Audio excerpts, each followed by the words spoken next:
Pode Ser. A apresentação, Kleber Correa. Olá, seja bem-vindo a mais uma edição do Pode Ser, seu podcast de Divinópolis região. Aproveita aí para se inscrever no nosso canal, ativar o sininho, que sempre que tiver vídeo novo, você receberá a notificação do nosso canal. Seja bem-vindo a mais uma edição.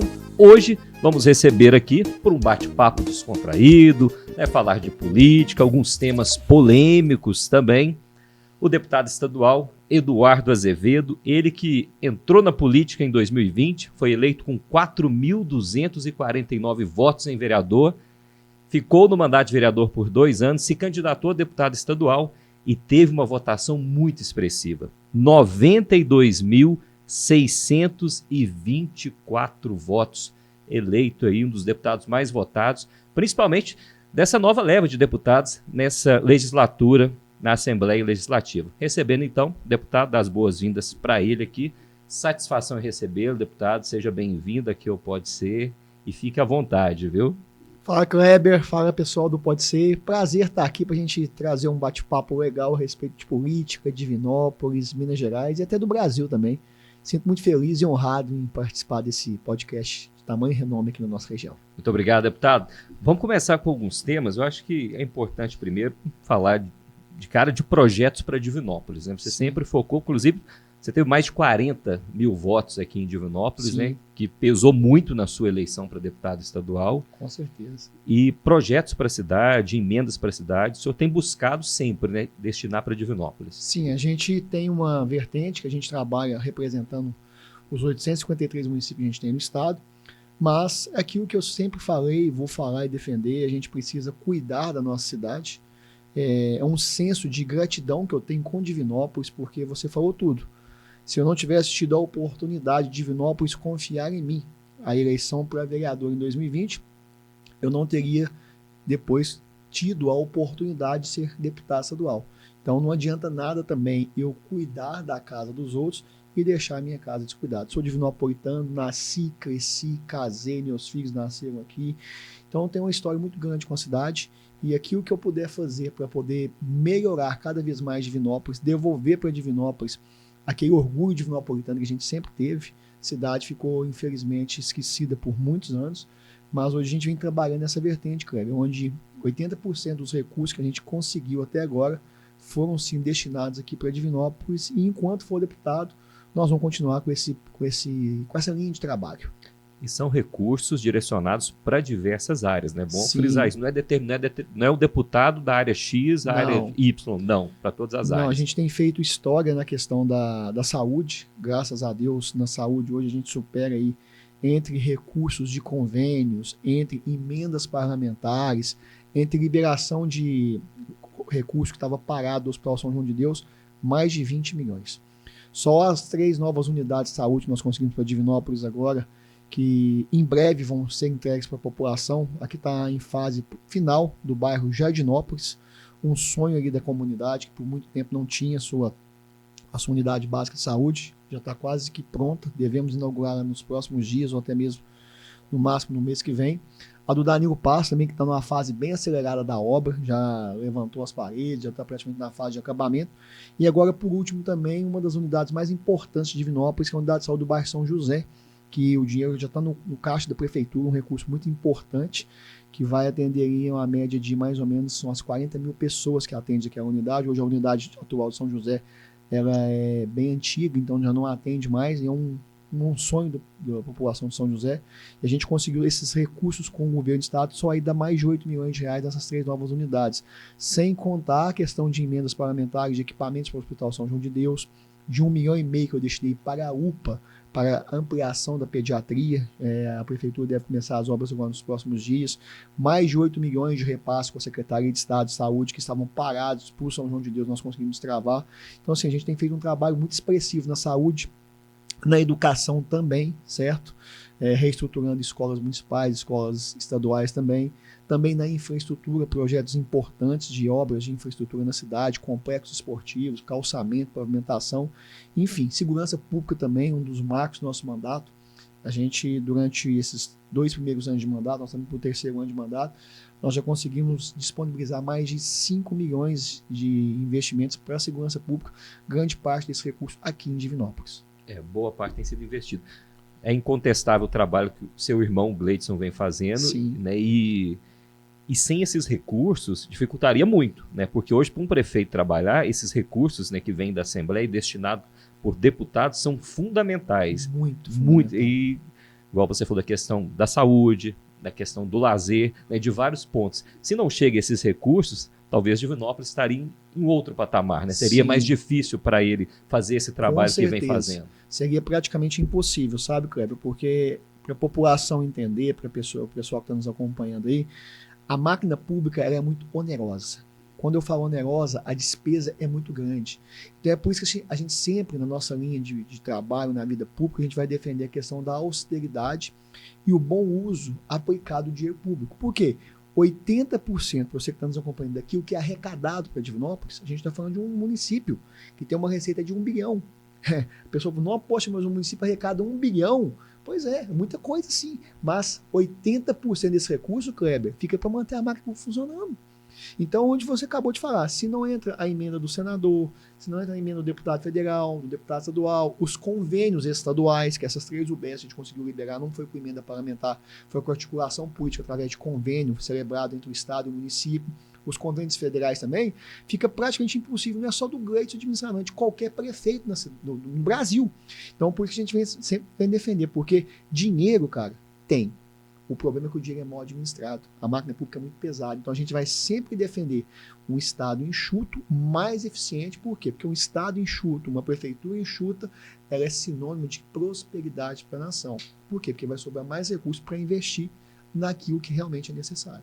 Carga tributária, né? A nossa carga tributária em Minas Gerais chega a ser um absurdo em relação a outros estados brasileiros, fora da né? realidade, principalmente a alíquota de IPVA, entre outros mais. Né? Se você compra, por exemplo, comerciante que compra mercadoria em outro estado, aí tem que pagar a diferença de alíquota, né? Que é uma coisa assim de louco, é a conversão, né? Quando chega em Minas Gerais. Exatamente, né? Dá para pensar em medidas, né, para essa redução de impostos, né, que não cause uma improbabilidade administrativa? Sim, com certeza. E eu sou totalmente contra qualquer tipo de aumento de imposto. O pessoal tem aquela questão de dizer assim, o Eduardo é base do governo. Eu não sou base do governo, eu sou independente. Aquilo que o governo mandar para a Assembleia, que eu entenda que seja bom para o Estado, vai ter meu apoio, meu voto favorável. Mas por várias vezes o governo mandou projetos para a Assembleia que eu achei que são projetos desnecessários. Vou te dar um exemplo. Quando o governo entrou com o projeto de de selecionar aquilo que é supérfluo e aquilo que não é supérfluo no Estado. Deu maior repercussão na época, não sei se vocês lembram, tinha colocado até a ração de cachorro como supérfluo. Sim. Deu maior repercussão. Então, esses produtos que eram tidos como supérfluo ia ter uma alíquota maior para eles serem pagos. Aí nós brigamos muito, e além dessa questão dessa seletividade do que é supérfluo e do que não é, o governo aumentou a alíquota do ICMS. Eu votei contra. Por quê? A gente não tem mais que aumentar imposto. Muito pelo contrário, a gente tem que reduzir impostos. E aquilo que você falou, mas sempre com uma consciência que não venha a causar um dano para a arrecadação pública. Mas qual que é essa consciência, Cleber? Ela é simples e muitas vezes as pessoas não têm Desculpa, as pessoas não, os políticos não têm a coragem de tocar o dedo na ferida. É acabar com a regalia política. Por quê? Porque é isso que faz com que a população pague uma carga tributária muito alta. Aquilo que eu falei. Vem com aquela narrativa, o Estado está quebrado. Não está não, Kleber. Sabe por quê? O salário do legislativo, o salário do executivo, o salário do judiciário está em dia, cai rigorosamente em dia. Então não é essa narrativa que está quebrada, está mal administrado. E assim, essa carga tributária ela chega tão alta para a população para poder manter a máquina funcionando. Então, é a questão da consciência. Eu, no primeiro ano de mandato, através de questões que nós reduzimos no mandato, na realidade não é reduzir, nós não utilizamos alguns benefícios que a gente tinha como deputado, eu devolvi para os cofres quase 1,5 milhão no primeiro ano de mandato. Se você multiplica isso por 4, vai dar 6 milhões em um mandato. Só você? Só eu. Aí você multiplica por 77 deputados tem na Assembleia Legislativa. Se cada um fizesse o mesmo. Cada um fizesse a sua parte. Agora, quantas Assembleias Legislativas nós temos no Estado? 27. Eu estou falando de Assembleias Legislativas. Eu não estou falando de Câmara Municipal, não estou falando de Prefeitura e não estou falando do Congresso, que nós temos um dos congressos mais caros do mundo, se não for o mais caro do mundo. Então, onde eu falo, dá para pensar assim? Dá. A pessoa tem que tocar o dedo na ferida e dizer assim, eu tenho que abrir mão disso, daquilo, daquilo outro, porque dá para fazer política sem onerar a máquina pública. Você foi tocar o dedo na ferida. Às vezes tem que realmente gritar mesmo, escancarar o problema para o pessoal, opa, estão falando ali, estão mostrando ali, para ter até uma reviravolta. Sim, com certeza. O Cleitinho foi exemplo disso.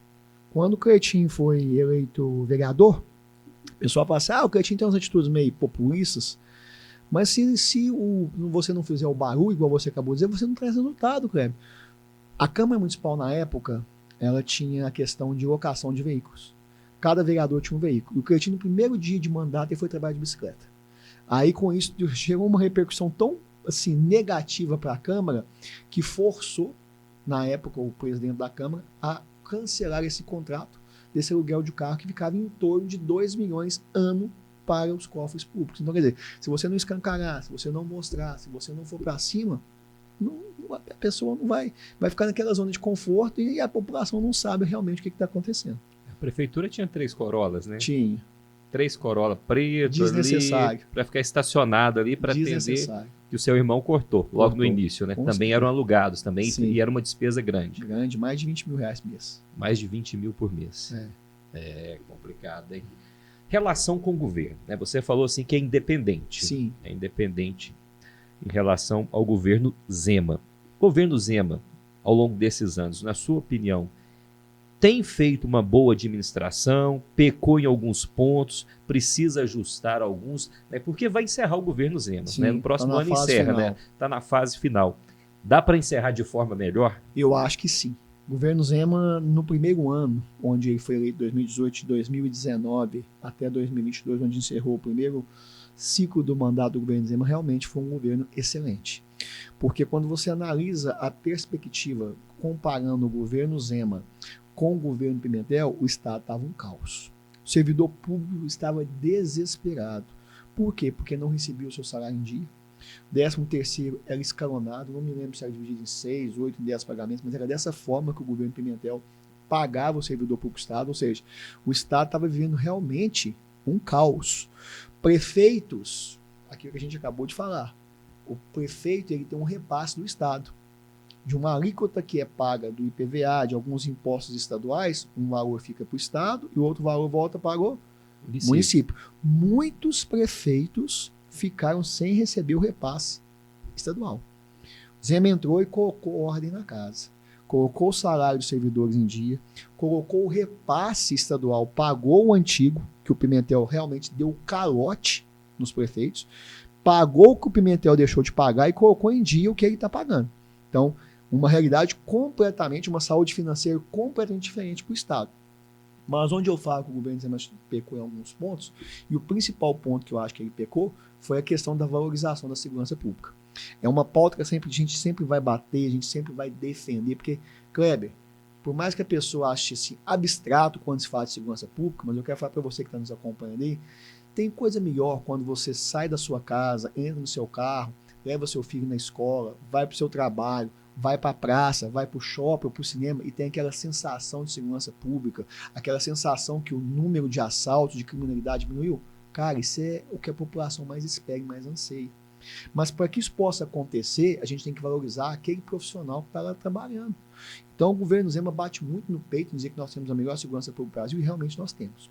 Em questão de números, nós temos uma excelente polícia militar, uma excelente polícia civil, corpo de bombeiros, polícia penal muito bem concentrado, muito bem dedicado ao seu trabalho. Mas faltou do governo a valorização desse profissional. Porque eu sempre defendo, não adianta você investir em estrutura física e esquecer do mais importante, que é a estrutura humana. Então, nesse ponto aí, para mim, o governo deixou muito a desejar na questão dos servidores, mas especialmente a gente tem que falar da segurança pública.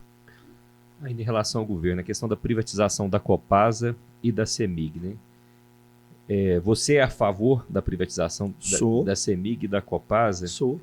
Mas é importante pensar também na manutenção dos empregos, né? Sim. Eu acho que esse é um ponto que você destaca e foca, né? Porque Com não adianta certeza. Privatizar e esquecer o pessoal. Eu acho que é o temor principal, inclusive. De quem está lá dentro, dos servidores. Os funcionários da CEMIG entraram em greve, né? Sim. reclamando a questão do fim do plano de saúde deles, que é uma dos pontos aí que, no ponto de vista deles, é o primeiro início aí para uma futura privatização, retirando... Não, é a intenção do governo Zema, já foi até pautado na Assembleia, está em fase de tramitação, foi até pautado pelo vice-governador Matheus Simões, o projeto de lei que autoriza o Estado a privatizar a CEMIG e Copasa. Na realidade, o princípio era Codemig, CEMIG e Copasa, as 3 maiores estatais que hoje o Estado tem. E a narrativa do governo era pegar os ativos dessa privatização e investir em infraestrutura dentro do Estado. Por quê? Porque hoje nós temos a pior malha rodoviária do Brasil. Ao mesmo tempo que nós temos a maior malha rodoviária, nós temos a pior.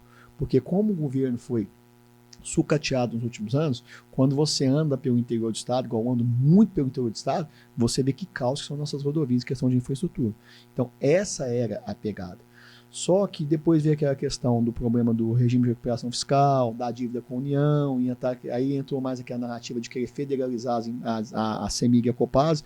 Aí só para o pessoal entender por que eu sou a favor da privatização, levando em consideração o que você falou, respeitando o servidor e tentando da melhor forma possível não prejudicá-lo, certo? Vamos lá, Kleber, o pessoal que está nos acompanhando, o desafio, qualquer mineiro hoje nós não temos concessão da CEMIG e da Copasa em todos os municípios, não são todos os municípios, são na sua grande maioria. A CEMIG ainda tem uma abrangência maior que a Copasa, não sei te falar a quantidade de números de municípios, mas eu sei que a CEMIG tem uma quantidade maior. Onde, Kleber, que a CEMIG e a Copasa funcionam perfeitamente no Estado? Lugar nenhum. Lugar nenhum. Aí quando saiu aquele problema da dívida com a União, em federalizar, em passar a CEMIG e a Copasa, deixar de ser estadual e passar para o governo federal, você já imaginou o caos que isso ia virar? Se com o Estado que está aqui perto já não funciona, imagine entregar isso para o governo do PT. Porque onde o governo do PT passa, o que eles vão fazer? Eles vão pegar essas empresas, vão sucateá-las ainda mais, tornando-as cabide de emprego para sua companheirada, e esse cabide de emprego vai aumentar ainda mais a tarifação, que hoje já é cara, sucateando e entregando um serviço de péssima qualidade. Então, quando você privatiza para iniciativa privada, é diferente. Ah, mas não existe essa questão de privatizar energia e água. Vou dar um exemplo para vocês. Aqui, ó. Só para você entender. Telefone celular. Eu não sou muito velho não, viu, gente? Mas, na minha época, quando isso aqui saiu, você tinha que comprar a linha. Era uma fortuna, né? Era uma fortuna, era caro. Um ou outro você tinha que comprar uma linha para você poder ter um telefone. E era artigo de luxo. Telemig celular na época, depois virou Telemar, enfim. Uma linha de telefone na época era mais ou menos hoje uns 5 mil reais. Estou jogando assim mais ou menos. Talvez até mais. Até mais. Eu estou só fazendo uma comparação. Então, para você ter um celular, você tinha que pagar para você ter. Hoje, não. Hoje, depois da privatização das companhias de telefone, você tem assim ofertas e mais ofertas que você fica conectado. Óbvio que não tem qualidade, que a gente sabe muito bem disso, que eu sou membro da Comissão de Defesa do Consumidor, que a gente mais tem de reclamação lá na Assembleia é a péssima prestação de serviço das operadoras. Mas enfim, você tem conectividade, você tem ligação ilimitada, por pacotes que você vai pagar R$ 50 a R$ 70 reais por mês entre essa média. E tem concorrência. E tem concorrência. Abriu o mercado para todo mundo. Então isso é bom quando você abre o mercado. O monopólio ele é ruim. Hoje você tem o monopólio da água e o monopólio da energia na mão da CEMIG e da Copasa. Um ponto importante. Hoje essas empresas, elas servem de cabide de emprego. Certo? CEMIG e Copasa. E altos salários. Né? Salários absurdos. Porque o salário do presidente da Copasa, uma vez que o Cleitinho esteve lá fiscalizando e conversando com ele, perguntou, só o salário do presidente da Copasa é 80 mil reais. O da CEMIG, eu já ouvi falar que é mais 100 mil reais só o salário do presidente. Fora todo aquele escalão que vai por trás. Quem paga isso? Você. Somos nós. Com a tarifa de energia cara e com a tarifa de água cara. Quando você privatiza, essas empresas elas deixam de dar prejuízo e passam a dar lucro. Vou recordar aqui agora para você também um ponto de privatização que arrebentou no Brasil. A Vale do Rio Doce. A Vale só dava prejuízo. Depois que a Vale foi privatizada, hoje é uma das empresas que mais gera riqueza e imposto no Brasil. Então essas empresas sendo privatizadas, elas vão se tornar eficientes, porque você vai ter oferta de mercado, abre competitividade para a concorrência. Quando não se tem concorrência, o cara fica na zona de conforto, passa a prestar um serviço simplesmente por prestar. Você tem um serviço de qualidade. Óbvio que tem que ter isso dentro de um contrato de prestação de serviço com a tarifa acessível para a população, que a população não pode pagar mais por isso. Né? Com certeza. E ao invés, agora, ela passa também, porque é óbvio que elas arrecadam também e tem imposto em cima disso. Mas elas passam a arrecadar mais. Isso é nome de quê? De mais produtividade para o Estado. Então, por isso que eu sou a favor da privatização nesse ponto e num ponto importante. O Estado hoje, Kleber, ele tem que delegar as suas funções. Por quê? Porque aquilo que o Estado faz é incompetente. O Estado mal consegue cuidar da educação, porque o desafio também, a educação não funciona 100%. Mal consegue cuidar da saúde, que é um caos, que a gente vê isso direto. E mal consegue cuidar da segurança pública, que são os 3 pilares do Estado. Saúde, segurança e educação pública. Isso não funciona bem em lugar nenhum. Então, para que ainda vai ficar preocupado em cuidar de água, em cuidar de energia? Privatiza, porque isso se torna mais eficiente. Então, quanto mais você delega o serviço, mais você torna a máquina pública eficiente e mais produtiva para quem está lá na ponta, que é o cidadão. Vamos falar do hospital público, né? Vamos. O hospital público começou como o Hospital de Divinópolis, Sim. Depois passou para o Estado. Sim. E agora para o governo federal, né? Inclusive, está prevista até uma visita do presidente Lula a Divinópolis, né, para falar disso, que vai virar um hospital escola. Sim. Foi a melhor solução, na sua opinião? O Estado não conseguiu. Município é impossível. O município manter um hospital daquele, equipar e manter é impossível.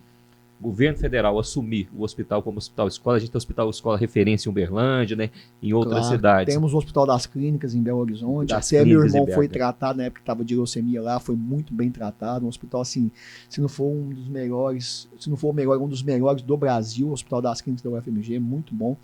Vamos lá. Está havendo aí um jogo de narrativa política em cima do hospital regional para a população entender como funciona. O hospital regional não existe sequer um centavo de recurso federal nessa obra. Nada ainda. Nada.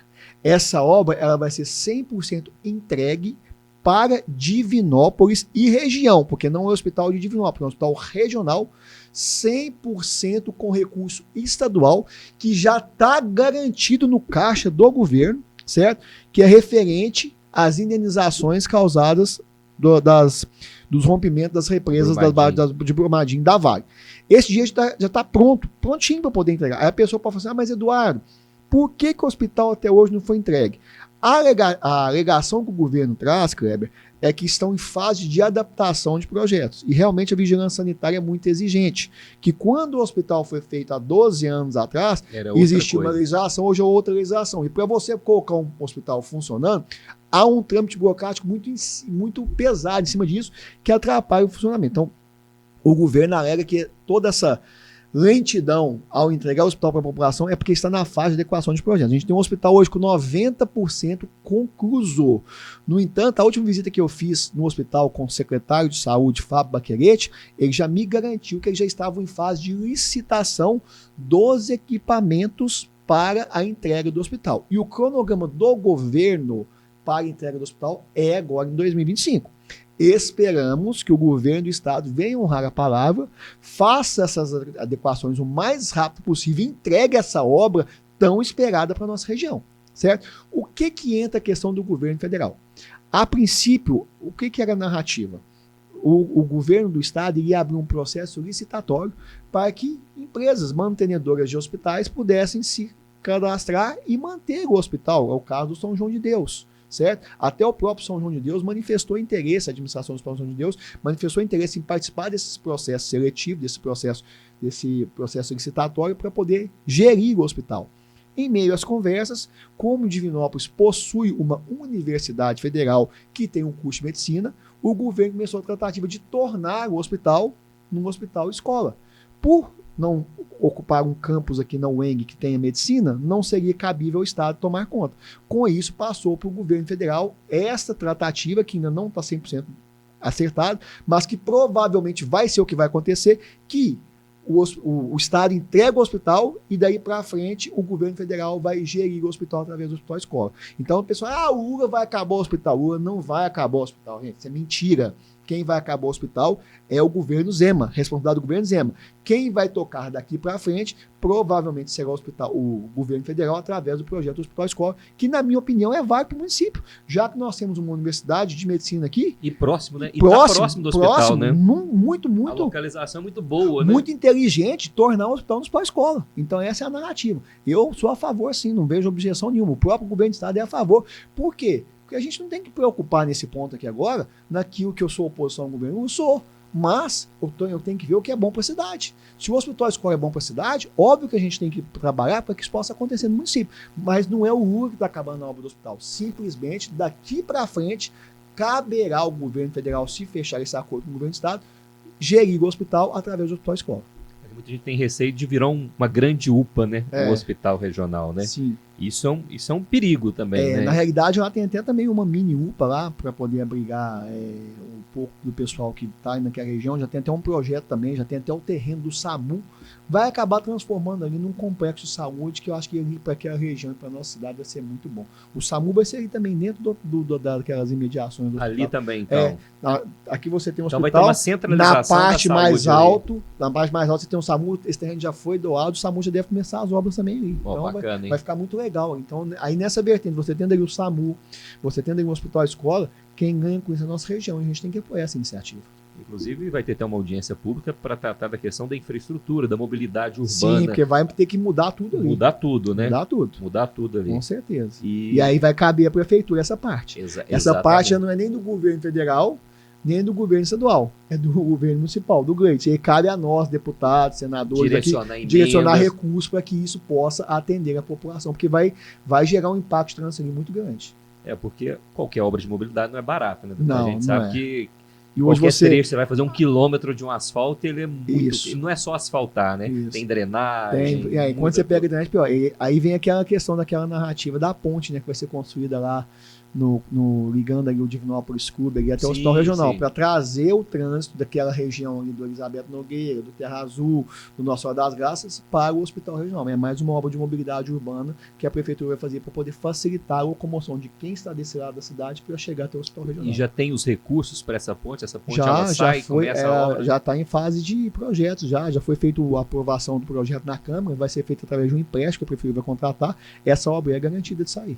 Bacana demais. Deixa eu falar agora do mió do pão de queijo. Você já experimentou o mió do pão de queijo? Tava lá no varejão hoje, Petrone gosta. Comprando os tomates, os pimentão e compra de nós lá direto. O Petrone só usa matéria-prima de qualidade, né? O produto dele é muito bom mesmo. O Petrone é bom. Experimenta um aí, eu vou levar pra casa. Vou levar o Petrone, sabe, direto a gente pegar. Vou levar tem de costelinha com barbecue, carne seca, pernil. Realmente é o melhor do pão de queijo mesmo. E aquele pão de queijo que você não assusta, porque quando você abre o pão de queijo, esse tem recheio, gente. Você não fica procurando recheio. É um almoço, é uma janta. São mais de 20 sabores. O Petrone está ali na rua Bahia, pertinho do Luiz Fotógrafo, para você identificar melhor entre as ruas Goiás e Pernambuco. Se você quer um pão de queijo de qualidade, passa no Petrone, porque é um almoço. São mais de 20 sabores. 20 sabores de pão de queijo recheado. Eu gosto muito desse aí, costelinha com barbecue. Para mim, é o melhor.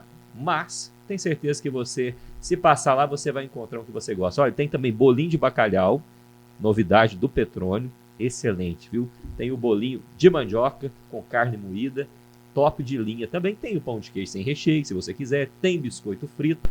Não deixe de passar no melhor do pão de queijo para você aí experimentar, se não experimentou. Mas duvido que alguém não experimentou o melhor do pão de queijo. E o Petrone toca o modão, você sabe, né? O Petrone cantor dos bons, viu? Cantor, faz pão de queijo, o menino é prendado.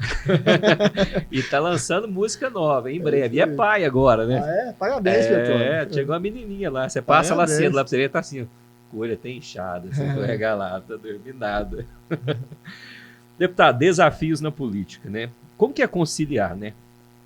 Sua fé cristã, né, com esses desafios, decisões políticas também no ambiente legislativo, né? Porque isso tem um peso, principalmente nas decisões em determinadas pautas lá na Assembleia. Tem. E aí vem aquela narrativa, né, da oposição.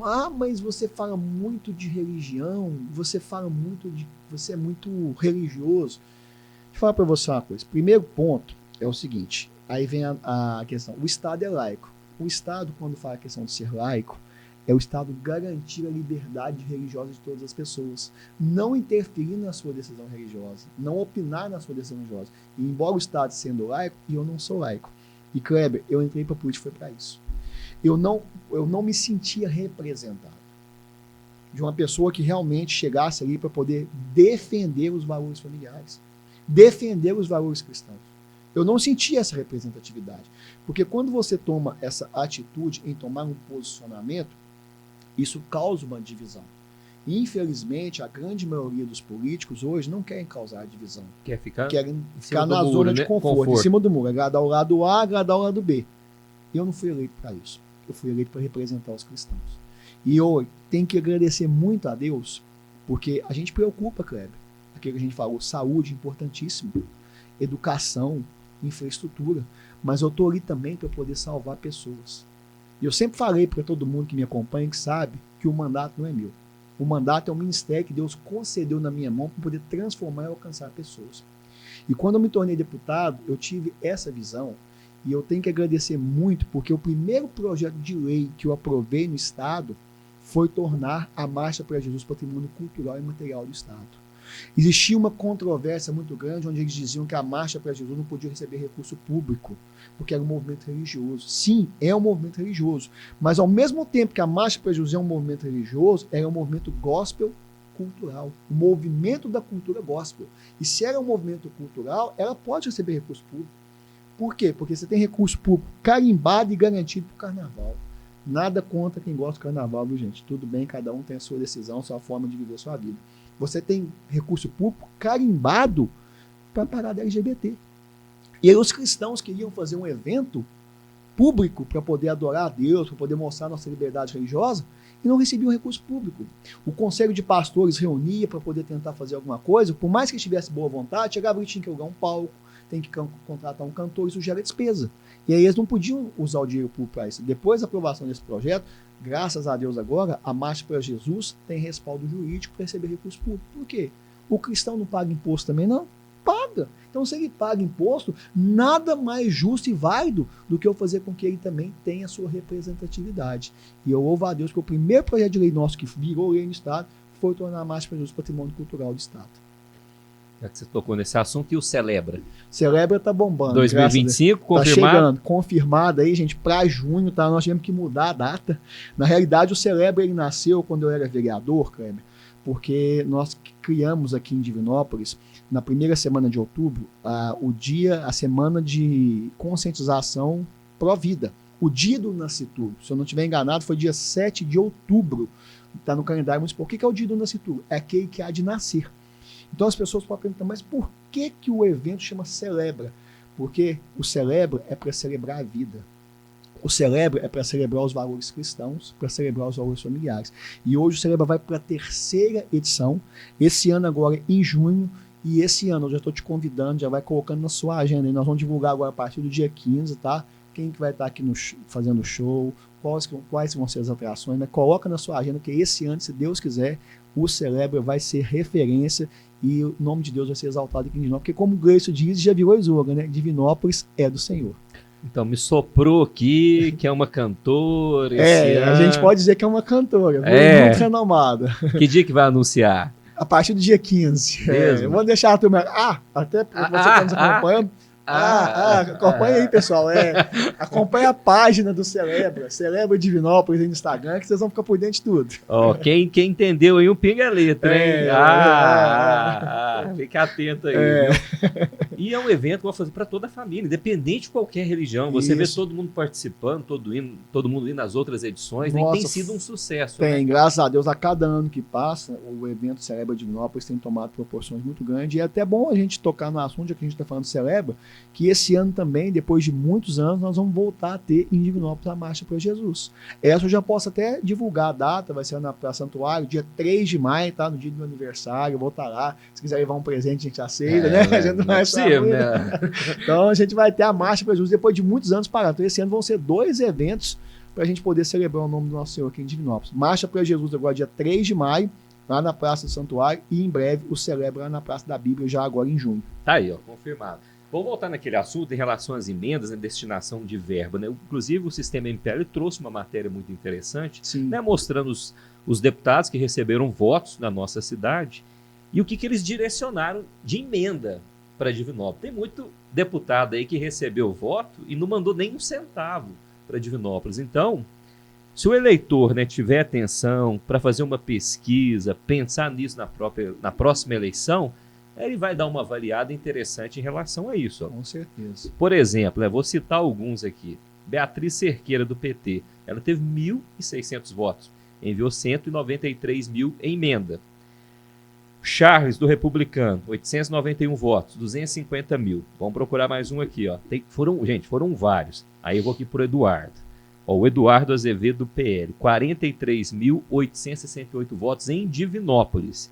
Até o momento, não sei se já atualizou, mas eram 6.755.016 reais em emendas aí. É isso por enquanto. Isso é só transferência especial. Só transferência especial. Só. Isso aí fora os convênios que nós conseguimos liberar, que eu havia falado para você que só na área da saúde dá mais de 20 milhões. Isso é só transferência especial. Só transferência especial. É porque a transferência especial, ela fica no portal da Assembleia para que o cidadão possa ter acesso como é destinado às emendas parlamentares impositivas dos deputados. Mas aqui o que eu falei no início, o deputado ele não tem só emenda impositiva, ele tem a questão dos convênios com o Estado. Sim. E através dos convênios nós conseguimos liberar mais recursos ainda. Isso é só de transferência especial. A gente tem o Leandro Genaro, do PSD. Teve 959 votos. Sabe com que ele enviou? Nada. Nenhum centavo de transferência para Divinópolis. Macaé Evaristo, do PT. Ministra hoje, gente. Ministra. 720 votos. 0 em emendas também para Divinópolis. Mauro Tramonte, do Republicanos, enviou 500 mil. A lista aqui ela é grande, viu, gente? Mas vale a pena atenção, dar uma olhadinha, porque isso é fundamental para uma eleição, para ver realmente, né, se aquele deputado que você votou, se de fato ele realmente está destinando aí recursos para a cidade. E a pergunta que não quer calar. Você já é pré-candidato para deputado estadual ou pode ser... Porque o seu irmão caminha, o que se diz é que ele sai candidato a deputado federal. Há essa possibilidade. Essa possibilidade. Você ficaria, assim, um pensamento meu, né? Você permaneceria como estadual, até pensando numa eleição do senador Cleitinho, né, para governador, e você talvez seria ali o principal articulador do governo dele dentro da Assembleia, a pessoa de extrema confiança dele. Sim. Seria um cenário mais ou menos por aí mesmo ou não? Mais ou menos isso mesmo, cara. O que eu posso dizer para a população, já de primeira mão, porque ninguém me fez essa pergunta, certo? O que o nosso objetivo agora é acabar concluindo o nosso mandato da forma como Divinópolis realmente projetou essa confiança em nós, mas eu não tenho pretensão nenhuma em lançar meu nome como candidato a Senado, igual alguns já falaram isso, ou também candidato a deputado federal, muito pelo contrário. Se for da vontade de Deus, eu sou pré-candidato à reeleição como deputado estadual, porque eu entendo que eu ainda preciso continuar um trabalho junto ao governo do estado para poder reestruturar melhor Divinópolis e a nossa região. Como eu disse para você, e volto a falar, o que nós conseguimos de convênios com o governo supera muito mais o que nós conseguimos com as emendas parlamentares. Então, esse trabalho eu quero continuar, porque Divinópolis tem condição de continuar crescendo. Então, por os próximos 4 anos, se for da vontade de Deus, se for da vontade da população, nós não temos pretensão nenhuma de subir para deputado federal, muito pelo contrário. É vir para a reeleição para dar continuidade a esse trabalho durante mais desses 4 anos para acabar de chegar a Divinópolis no lugar. Ah, Eduardo, mas você pode dizer o seguinte, o deputado federal tem mais recursos, mais emendas. Sim. Por quê? Porque a emenda parlamentar ela é 2% do orçamento do Estado. Então você não pode comparar 2% do orçamento do Estado com 2% do orçamento de uma União, né? De um país que é muito mais volumoso. Mas lá são 513 deputados. Aqui você tem 77. Então a facilidade, a proximidade de você articular com o governo para trazer recursos é muito maior do que lá em Brasília. Então, por isso, pensando num projeto de continuar fazendo o melhor para a minha cidade, para a minha região, eu sou pré-candidato a deputado estadual em primeira mão, viu? Ninguém me perguntou nada. Você que já saiu com a notícia em primeira mão. Aqui, em relação ao seu irmão, né, o Cleitinho, né? O Cleitinho, ele vem aparecendo nas pesquisas. Sim, com um clamor popular muito grande. Por onde eu passo, a população está perguntando, seu irmão é candidato ao governo e tal. Eu falei, gente, vamos viver um dia de cada vez, mas provavelmente sim, mas está tendo um clamor popular, uma mobilização. Isso não é no meio político, não, cara, é da população. Por onde a gente passa, por onde eu vou, no estado inteiro, todo mundo me pergunta isso. Até porque a gente fala assim, ele só teve no legislativo, né? Você acha que tem aquela intenção do pessoal, vamos testar ele no executivo agora para ver o que realmente ele pode fazer? Porque a função do executivo é outra, é de executar, é completamente diferente do legislativo, muito que é de fiscalizar. Então é diferente, né? Hoje é a função do seu irmão do Gleidson, que está no executivo. Sim. A gente falou do trabalho dele aqui. O Cleitinho, no executivo, teria condições de dar um choque de gestão no estado de Minas Gerais, fazer uma mudança assim para revolucionar esse estado de fato, né, e fazer justo. E há muitas coisas, inclusive, que ele vem, né, brigando, vem lutando, porque lá muda, né? Muita gente vai passar a cobrar dele também. Muda, o cenário é outro, né? Vai inverter, né? Exatamente. Hoje ele cobra, vindo para o executivo ele vai ser cobrado. Exatamente. Aqui você cobrou isso aqui, agora você tem que fazer. Você falou que a Copasa não funcionava, agora vamos fazer a Copasa funcionar. Você falou que a CEMIG funcionar, agora vamos fazer a CEMIG funcionar. Entendeu? Olha, Kleber, eu creio que ele pode virar essa chave, sim. Porque a gente traz, por exemplo, uma questão que eu achei muito pertinente do Gleidson, na época que ele foi candidato a prefeito. Grande parte da população não acreditava no Gleidson. Dizia assim, poxa, o cara nunca foi candidato a nada, o cara é simplesmente um administrador de uma pequena empresa que administrou a vida inteira junto com o pai, com os irmãos. O que um cara desse vai fazer com uma cidade de 250 mil habitantes, uma cidade desse tamanho? Complexa, né? Complexa. O Gleidson simplesmente deu uma resposta que ela foi assim, foi cirúrgica e muito bem dada. Ele falou durante um momento aí de um debate, ele falou assim, olha, é simplesmente o seguinte, basta não roubar, basta ser honesto e ter boa vontade em fazer aquilo que Divinópolis precisa. E o Gleidson deu esse choque de gestão na cidade. Ele realmente mostrou e superou as expectativas daquilo que a gente realmente esperava. O Gleidson conseguiu dar esse choque e transformar a realidade de Divinópolis. Hoje, isso, graças a Deus, tá, gente? A gente não fica se vangloriando, senão isso é nossa obrigação. A gente está aqui para poder melhorar a vida das pessoas mesmo. Isso, graças a Deus, virou referência no Brasil todo. No Brasil todo, onde eu passo, o pessoal fala, nossa, você é irmão do prefeito de Divinópolis, irmão do Cleitinho. Então isso mudou assim, a forma de fazer política. Então essa forma do Cleitinho realmente de bater no sistema, de mostrar que dá para fazer a política abrindo mão de todas essas regalias, de toda essa questão que onera a máquina pública, eu acho que ele tem um potencial muito grande de chegar e fazer essa diferença. Ele fala assim, entrou lá, se contaminou. Contamina quem quer. Com certeza. Você falou tudo, Kleber. Contamina quem quer. A política é um ambiente hostil? É um ambiente hostil, mas Kleber, graças a Deus, 2 anos de vereador, 3 anos de deputado, 3º ano agora, eles nunca me procuraram para poder propor nada ilegal, porque eles sabem que aqui, se eles procurarem, eles vão bater com a porta fechada. E assim foi com todos os meus irmãos. Nunca. Muito pelo contrário, o que os empresários hoje elogiam o Gleidson é porque o Gleidson, sempre quando ele chegava para fazer reunião com os empresários, ele pedia que os empresários ajudassem as cidades. Os prefeitos antigos não, pediam para eles próprios. Então, essa forma de mostrar essa honestidade, cara, e eu, graças a Deus, hoje, estou na política, vou entrar da mesma forma como vou sair da mesma forma que eu entrei, com a cabeça erguida. Por quê? Porque a gente está ali para poder mostrar que dá para fazer a política limpa. E você falou tudo. Contamina quem quer. Quem tem princípio, quem tem valor, quem realmente vem de berço, não se entrega àquilo que é profano, àquilo que é maldoso e àquilo que é corrupto. Deixa eu dar mais um recado aqui, deixa eu falar do UC Pinturas. Você precisa de uma reforma lá não, na sua casa, não? Já está quase precisando. Então, você hoje parece que eles fazem os negócios para dar reforma de 5 anos, né? Hoje não se dura mais como antigamente. Exatamente. Então vamos divulgar uma reforma boa aí. Exatamente. Precisa de uma pintura, ver um cimento queimado. Vai convidar com o Anderson para fazer um serviço lá. O Anderson da UC Pinturas, especialista, viu, gente? Em vários tipos de pintura. É pintura profissional. Você escolher um profissional é diferente. Inclusive, ele tem uma máquina que dá uma tranquilidade para a mulher. Porque ela não deixa daquela poeira, entendeu? Ela é uma lixadeira que não dá poeira dentro de casa. Elimina 99% da pintura, viu? Então a patroa... Não, esse eu vou ter que contratar aí. Porque você falou de cimento queimado aí, ó. Quando a gente mudou lá, tem 3 anos que nós mudamos, e minha esposa pediu para fazer um cimento queimado na parede. Só que acaba que ficou meio fosco, e agora quer que troca a cor. Então tá na hora. Aí viu? ela falou assim, não, mas se eu for trocar essa cor aqui, vai virar um pó danado. Depois você me passa o contato dele, é na hora de mexer. Já chama o profissional certo para fazer a reforma. Exatamente. Inclusive, ele fez essa aí para nós aí, ó, no estúdio aqui. Ficou espetacular. Agradeceu o Anderson aqui. Você, então, que precisa aí de uma pintura diferenciada, procura realmente um profissional. É porque pintor tem muito no mercado, mas profissional, gente, a gente não encontra todo dia. O C Pinturas, a sua melhor opção aí para fazer um trabalho diferenciado e um trabalho que vai durar aí na sua casa.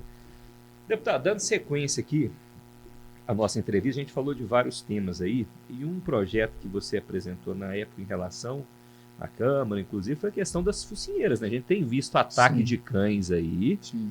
né? Ataques absurdos, né?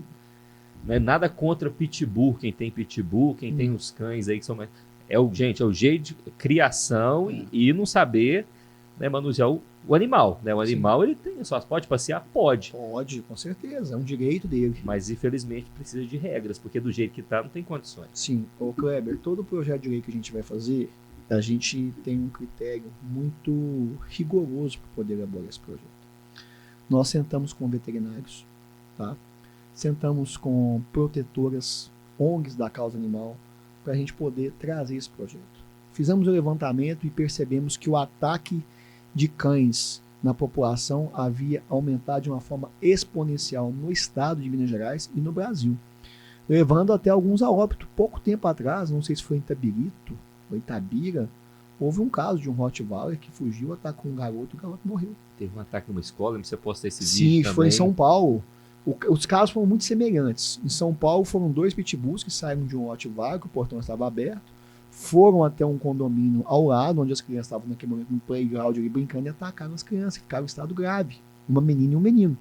Já aqui em Minas Gerais, foi um caso muito parecido. Foi um Rottweiler que saiu desse Rottweiler, atacou essa criança. Os populares que estavam passando ali na hora, a população teve que conter para poder tirar esse cachorro de cima da criança. A criança foi levada para o João 23 com alguns dias ruins, veio a óbito. Então, o que é a nossa preocupação? Primeiro, a segurança daqueles que são mais vulneráveis, crianças e idosos. Depois, toda a nossa população e até mesmo o próprio cachorro. Quando eu falo isso, a gente fala de ataques de pessoas e ataques de cachorros de pequeno porte também. Eu fui vítima disso. Eu estava num sábado à tarde, passeando com meus 3 cachorros.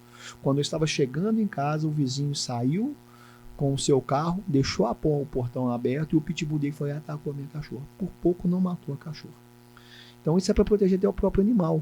A gente não é contra, igual muitos tutores, muitos proprietários falam assim, mas meu cachorro é dócil. Tudo bem, a gente concorda que o seu cachorro é dócil, mas existe uma questão de uma percepção que de repente o animal está ali naquele momento numa via pública. É um animal, né? Ele é irracional. Pode ser algum barulho, algum estampido, ou às vezes até alguma criança mesmo provocar alguma reação que desencadeia o ataque no animal. Então o que a gente colocou no estado, hoje já é lei, não é mais um projeto, já se tornou lei, já foi sancionado, é que cachorros de grande porte e comportamento agressivo, nós somos cuidadosos até nisso. Por quê? Porque existem cachorros de grande porte, como o Golden, super dócil, como o Labrador, que são cachorros de grande porte, mas são dóceis. Não justifica, ele não tá com a justifica, entendeu? Então, quando o cachorro é de grande porte de comportamento agressivo, quando ele for transitar pelas vias públicas, é obrigatório que ele utilize a focinheira e uma coleira com a identificação do nome e os dados do proprietário, para se ocorrer algum tipo de ataque, esse proprietário seja penalizado. E, infelizmente, Kleber, a gente sabe que existem muitos proprietários de animais que realmente tratam o seu cachorro com dignidade, mas existem alguns que treinam os animais para poder ser ferozes. E nesses momentos você não vai saber selecionar qual que é feroz e qual que não é. Então, para você poder trazer essa segurança para a população, nós apresentamos esse projeto de lei e hoje já se tornou lei no estado onde todo animal de grande porte, comportamento agressivo, ao sair pelas ruas do estado, tem que estar usando a focinheira. Vamos falar a questão de morador de rua, né? Um problema social nacional. Em Divinópolis também não é diferente, até pelo tamanho da cidade, talvez o comportamento de muitas pessoas que acabam acolhendo esses moradores e acaba eles ficando na rua, né? Transforma a rua em verdadeiro uma casa, praça e tudo. Como resolver? Tem solução? Porque vai, tenta acolher, eles não querem. Aí muita gente vê umas atitudes aí né, de alguns prefeitos que vão despachar, também não acho certo, Não é isso, entendeu? Mas essas pessoas também não querem, deputado, é muito difícil e gera um medo, um clamor da população. Desconforto muito grande da população. Tem uns que intimidam. Né? Tem uns que talvez são agressivos. Tem uns mais tranquilos, mas tem muitos que usam ali do momento para intimidar, para poder tentar, e provocar crime também. De alguma coisa, e né? provocar crimes também. É um tema muito polêmico mesmo, Kleber, mas a nossa Constituição diz que nós não podemos inibir o direito de ir e vir das pessoas. Então, só para você entender que você está nos acompanhando, a prefeitura não pode pegar essas pessoas e retirá-las da rua. Não é assim que funciona. Como a prefeitura trabalha diariamente, e eu já acompanhei, tá? Pessoalmente, a Secretaria de Assistência Social faz a abordagem de todos os moradores de rua. Vocês vão ver eles andando pelas praças ou com coletinho azul ou com coletinho verde. É o servidor esqueci o nome da pasta. Tem a abordagem social. Não, da Secretaria de Assistência Social. O servidor da Secretaria de Assistência Social fazendo essa abordagem todos os dias e oferecendo, Kleber, um local para essas pessoas morarem. A prefeitura oferece isso através de entidades que ela tem convênio com essas entidades. Passagem. Isso. Oferece para aqueles que a grande maioria dos que estão aqui na rua são até de fora. Oferece até a passagem para ele voltar para sua casa. Mas, infelizmente, aí acaba que a própria população erra. Por que erra? Porque a população dá comida. Não estou dizendo que não é para dar. A prefeitura oferece. Dá, às vezes, a esmola. E o cara fica naquela zona de conforto. Porque muitos ali não querem trabalhar, querem viver na rua pegando aquilo que você dá para eles para poder trocar em droga. Porque se ele for para onde a prefeitura oferece esse abrigo, esse local, ele vai ter horário para poder acordar, ele vai ter que ter uma atividade ali, vai ter que varrer, limpar, e eles não querem isso. Então, você ficou, como que soluciona isso? A prefeitura faz a sua parte em oferecer esse abrigo para esse tipo de pessoa que está nessa situação vulnerável. Isso é feito todos os dias, mas infelizmente a prefeitura não pode forçá-los a entrar no veículo da prefeitura e ir para o abrigo. Tem que ser uma decisão de livre e espontânea vontade deles. E a grande maioria não quer. Por quê? Porque quer viver na rua sem sequer ter nenhum tipo de compromisso. A gente fala de morador de rua, né? Chegando nessa fase final da nossa entrevista aqui, vai e volta, e é debate na Câmara, é debate nas ruas, o pessoal questiona. E a questão da guarda municipal, né? Sim. Você teve como vereador, né? Também, provavelmente, esse questionamento ele chega várias vezes para você, né, em relação à guarda municipal. Só falar, a guarda municipal talvez poderia ser uma solução, né? Para, pelo menos, tirar esse pessoal de determinado ponto. Não é bem por aí, mas aqui é a questão de segurança pública. Sim. Hoje, qual que é a maior dificuldade, né, de uma cidade ter uma guarda municipal? Porque o pessoal vê. Pará de Minas tem, Nova Serrana tem até uma guarda municipal consolidada. Você teve em Cláudio esses dias lá, né, com a guarda motocicletas lá. Exatamente, né? Divinópolis, a cidade desse porte, qual que é a dificuldade? A manutenção disso, pensar lá na frente, isso. O colocar em prática, coloca. O negócio é o pós? Isso. O problema de Divinópolis hoje com a questão da guarda municipal chama-se receita. O município hoje não tem receita para poder manter a guarda municipal, embora o prefeito está trabalhando na vertente de colocar na nova lei de diretrizes orçamentárias, que é a LDO, e a LDA que é passada anualmente na Câmara, que os vereadores aprovam o orçamento para o próximo ano, que possa ter um valor destinado para a criação da guarda municipal. É interesse da prefeitura colocar a guarda municipal, eu apoio, nós precisamos, na minha opinião já passou da hora, mas o Gleidson seria muito seguro nesse ponto. Ele não quer simplesmente criar uma guarda municipal para depois ter que acabar com ela. Ele quer criar uma guarda municipal para poder chegar e ficar. Então a prefeitura está preparando todo esse aparato, toda essa questão orçamentária para que o município consiga ter essa guarda municipal. Ela não vai começar funcionando plenamente igual em alguns outros municípios. Óbvio que ela vai começar com um número reduzido de efetivo. Tem o pontapé inicial. Isso, né? Mas esse pontapé precisa ser dado. E gradativamente novas oportunidades, novos concursos vão sendo abertos para poder realocar isso. Já até me prontifiquei, já sou solícito e disse que enquanto eu for deputado, se precisar de mim para a gente mandar alguma emenda de custeio para poder ajudar na manutenção, na aquisição de equipamentos, na aquisição de viaturas, eu estou disponível a ajudar, faço o coro e eu espero que muito em breve a gente consiga trazer esse sonho para Divinópolis. Eu estou completamente a favor. Fico muito triste de Divinópolis ainda não ter, mas nós temos que ter o pé no chão e saber que no momento o município não consegue, mas nós já estamos trabalhando para que o município possa conseguir. Até porque hoje a CETRANS é uma Secretaria de Trânsito e de Segurança também. Secretaria de Trânsito e Segurança Pública. O pessoal fala assim, por que não pega e transforma os agentes de trânsito em guarda municipal? Isso é inviável? Não é inviável, é questão de legislação. Legislação. Você precisa criar a guarda municipal, precisa aprovar isso na Câmara, e uma das vertentes do GRES também é incorporar a guarda municipal na CETRANS e gradativamente transformando isso em guardas municipais para poder atender a demanda da população. Até porque os dois teriam que ter um conflito ali. Isso, e os dois também têm que trabalhar em comum acordo, porque igual você falou, é Secretaria de Trânsito, Transporte e Segurança Pública. É isso aí. Reta final, queria que você deixasse uma mensagem aí, né, para a população de Divinópolis, população da região de todo o estado aí, né, o deputado Eduardo Azevedo, hoje participando aqui do Pode Ser, né, o que você gostaria de falar e deixar de mensagem naquela câmera aí para toda a população? Primeiro, Kleber, eu queria te agradecer pela oportunidade, porque é um dos princípios da administração pública, né? A publicidade, você dar publicidade aos atos públicos, e a gente está aqui trazendo uma prestação de contas do nosso mandato da população, é extremamente importante. Quero aqui agradecer a toda a população de Divinópolis, a toda a população do estado de Minas Gerais, por confiar em nós o mandato, que é uma responsabilidade muito grande. Dizer que nós temos um compromisso em estar tentando da melhor forma possível. A gente sabe que 4 anos passa muito rápido, mas nós temos tentado da melhor forma possível levar a dignidade para toda a nossa população, para Divinópolis em todos os 4 cantos. O Gleice tem falado uma coisa e é verdade. Hoje, por onde você passa em Divinópolis, graças a Deus, tem alguma obra que é indicação de emenda e recurso nosso. E, gente, isso aí não precisa bater palma, não precisa agradecer, porque isso é nossa obrigação. Vocês nos colocaram lá para isso.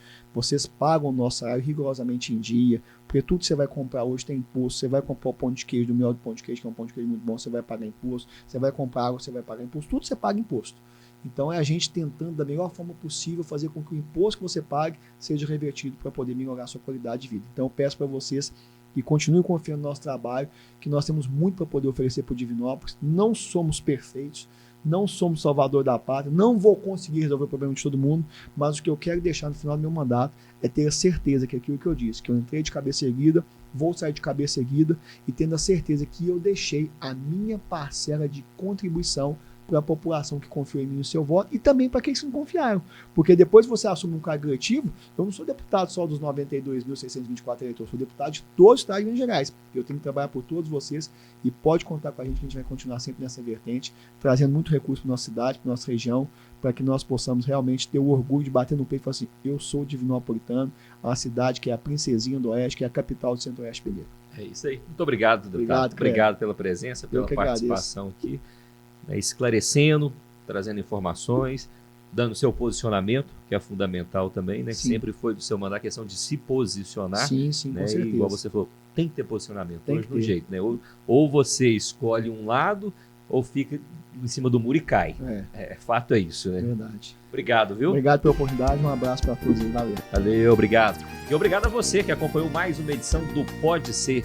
Gente, não se esqueça aí de se inscrever no nosso canal, ativar o sininho. E você pode ser o próximo entrevistado. Valeu, gente. Obrigado. Tchau, tchau.